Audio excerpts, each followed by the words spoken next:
লোকের সংসার নষ্ট করার জন্য আমি যতটুকু জানি এখন ভূমিকা পালন করে এই মেয়েটার মা আর ওর বড় বোন। ওখান থেকে শুধু ইনজেকশন দেয়,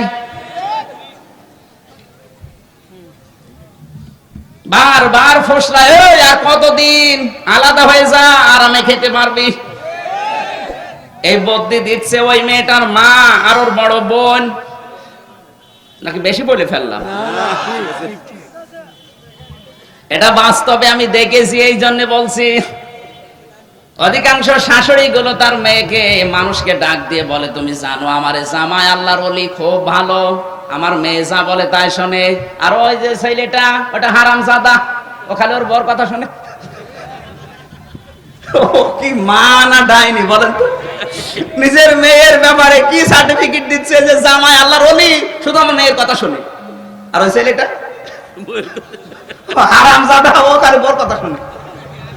ও যদি ওর বর কথা শুনে হারামজাদা হয়, এই ছেলেটা কি? না, শাশুড়ি যারা এসেছেন আমি জানি আপনি রাগ করছেন। আপনার রাগের কথা না, আপনার কারণে আপনার জামাইয়ের সংসারে যে কি চলছে আপনি টের পাচ্ছেন না। নবীজি ১৫০০ বছর আগে এটা তার মেয়েকে বলতেন, মা ফাতেমা খুব ভালোবাসি তোমারে, কিন্তু সাবধান, দুনিয়ার কোন জায়েজ কাজ নিয়ে যদি আমার জামাই আলী তোমার উপরে রাগ করে থাকে, আর এই অবস্থায় যদি তুমি মারা যাও, আমি তোমার বাবা নবী হয়ে বলছি তোমার জানাজায় আমি যাব না। বাবাগুলো মাগুলো যদি এইভাবে ভয় দেখাতো, তাহলে অধিকাংশ স্ত্রীগুলো স্বামীকে আমার মনে হয় ফেরেশতার মতো সম্মান দিত। আরো ওখান থেকে সাহস দেয়, তোর কি চলে আসবি, অন্য জায়গায় দিয়ে দেবো, তখন ও সাহস পায়। কথা বলে না কেন? আমি তিরমিজি শরীফের ৩২৭২ নাম্বার হাদিস পড়লাম আসার সময়, নাকি বলবো না? বললে তো সব ওদের বিরুদ্ধে যাচ্ছে না। মেয়েদের পক্ষে ওই হাদিসের পরে যে হাদিস আছে, কথা আছে। নবীজি বলেন, নেককার মহিলা যদি তোমরা দেখতে চাও তাহলে ৪টা গুণ আছে কিনা দেখবা। শুধু নামাজ পড়ে, রোজা রাখে, কালো বোরকা পরে ঘুরঘুর করে ঘুরে, এটা নেককার না। নেককার হওয়ার জন্য 4টা গুণ তার ভেতরে থাকবে। ১ নম্বরে, স্বামীকে দেখলে সে স্বামীকে আনন্দ দেবে। স্বামী যেখান থেকে আসুক না কেন, হাসি খুশি দিয়ে হোক, অঙ্গভঙ্গি দিয়ে, সাজগোজ দিয়ে, কথাবার্তা দিয়ে, যে কোনো কায়দায় স্বামীকে আনন্দ দেয়। এরকম বউ আছে কার? হাত বলেন তো। একজন বুড়ো মানুষ, তারা ও বা কি আনন্দ পাবে? হাত তোলার দরকার তো সারে। এই পাওয়া যাচ্ছে না, একজন ৮০ বছরের মুরব্বী হাত তুলেছে, ও আনন্দ পেলেই কি আর না পেলে কি? ও আনন্দ দরকার আছে? যুবক মানুষ একটা হাত তোলেনি, তার মানে এরকম বউ এলাকায় নেই। মা বোনেরা, এই ছোটখাটো বিষয়ের জন্য কিন্তু আপনার স্বামী পরকীয়া প্রেম করে, লাইন করে। ঠিক লাইনে আছে। আমি পরকীয়া প্রেমের যে শাস্তি গুলো আছে না, সময় তো শেষ হয়ে যাচ্ছে, পয়েন্ট গুলো শেষ করা দরকার, অনেকগুলো কথা আছে। ২য় নম্বর, স্বামী যদি কোনো জায়েজ হুকুম করে, আমি আবার বলছি, স্বামী যদি কোনো জায়েজ হুকুম করে, ওর জীবন থাকতে সে মেনে নেয়। কথা বুঝতেছেন? অ্যাডাল্ট যারা আছেন, প্রাপ্ত বয়স্ক, তাদের বোঝানো লাগবে না, বুঝে ফেলেছেন। স্বামী যদি জায়েজ কোনো হুকুম করে, আপনার জীবন থাকতে ওইটা মানায় লাগবে, নামাজের মতো ফরজ। ৩ নাম্বার, স্বামীর অনুমতি ছাড়া আপনি বাইরে যেতে পারবেন না, বিশেষ করে সফরের দূরত্বে।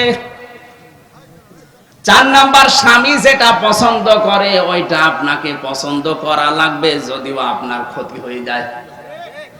স্বামী পছন্দ করে বাংলাদেশে প্রতিটি স্বামী, আমি সহ, স্যার সহ, প্রত্যেকটি স্বামী চাই বিয়ের পরে যেন আমার মা বাবা আমার বাড়িতে আমার সাথে থাকে। কিন্তু ১০০টার ৯৮টা মহিলা এখন এটা চায় না। কার কার বউ চায় না? একটু সাহস করে হাত তোলেন তো। একটা, একজন। সম্মানিত মা বোনেরা, এখানে হাজার হাজার স্বামী বসে আছে। কোন এলাকায় আসলাম? কালো বোরকা পরে মনে হচ্ছে যে জান্নাত থেকে পালিয়ে এসেছে, অথচ একটা স্বামীরও মন জয় করতে পারে না। কি কিসের মহিলা এরা? নেককার হওয়ার জন্য যে 4টা গুণ বললাম, তিরমিজি শরীফের ৩২৭২ নাম্বার হাদিস। আল্লাহ পাক এখানে যারা মেয়েরা এসেছে এদেরকে যেন আমল করার তৌফিক দেন, জোরে বলেন আমিন। হ্যাঁ, মেয়েদের উপর আবার সদয় হওয়া লাগবে। একটা মেয়ে লোক আপনার জন্য পৃথিবীর শ্রেষ্ঠ নিয়ামত, কারণ আপনাকে জেনা থেকে সে বাঁচিয়ে দেয়, আপনার বংশধর বৃদ্ধি করার জন্য সাহায্য করে। কথা বলছেন না কেন? এই জন্য তার ছোটখাটো কিছু আবদার আছে যেগুলো আপনার কষ্ট হলো মেনে নেওয়া লাগবে, তাহলে অবৈধ কোনো কথা আমি মানতে বলছি না। একটা মেয়ে লোক, নবীজি বলেন একজন স্ত্রী যদি নেককার স্ত্রী হয়, ওইটা এই পৃথিবীতে তার স্বামীর জন্য সর্বোত্তম নিয়ামত, কারণ সে তাকে জেনার মতো অপরাধ থেকে বাঁচিয়ে দিচ্ছে, তার বংশধর পরবর্তীতে বৃদ্ধি করার জন্য সাহায্য করছে। আর ওই মেয়েটাকে মানুষ করতে, লালন পালন করতে যত খরচ হয়েছে আপনার হয়নি, সব হয়েছে ওর বাবার। কিন্তু ওর বাবা ওই মেয়েটার থেকে একটা টাকাও কোনো সার্ভিস পায় না, লাভ পায় না, যত লাভ সব আপনার। এই কথা বলছে না কেন? আমার যে ম্যাডাম বিশ্ববিদ্যালয় থেকে অনার্স মাস্টার্স করা, তার মানে ওর পর্যন্ত যেতে ওর বাবার যে খরচ হয়েছে, ওর বাবা কি এখন ওর থেকে কোনো লাভ সার্ভিস পায়? যা পাচ্ছি সব আমি, আমার ছেলে মেয়েকে পড়ানো লাগে, আমার পেছনে শ্রম দেওয়া লাগে। কথা বলছে না কেন? এই জন্য আমার মনে হয় বিয়ের সময় যৌতুক মেয়ের বাবার কাছ থেকে না নিয়ে আরো বলার দরকার যে আব্বা আপনার এই মেয়েটা এই 25 বছর পর্যন্ত যত খরচ হয়েছে একটা তালিকা দেন, অন্তত বাবার জমি জায়গা বিক্রি করে টাকা দিয়ে যায়।